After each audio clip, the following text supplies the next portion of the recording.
How to include or exclude location data when sharing pictures or images in gallery on the Samsung Galaxy S25 series. First, tap on the home button to return back to the home screen. Now from the home screen, open up the picture gallery.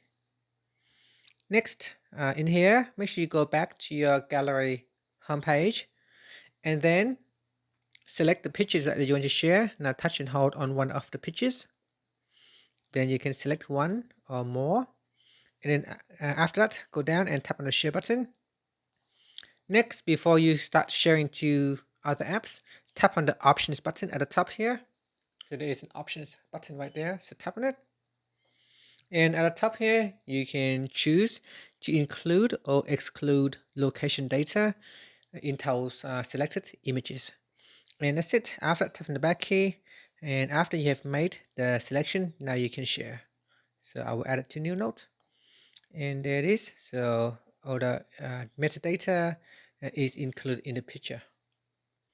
And that's it. After tap on the home button to return back to the home screen. Thank you for watching this video. If you find it helpful, please like and subscribe to my channel for more videos.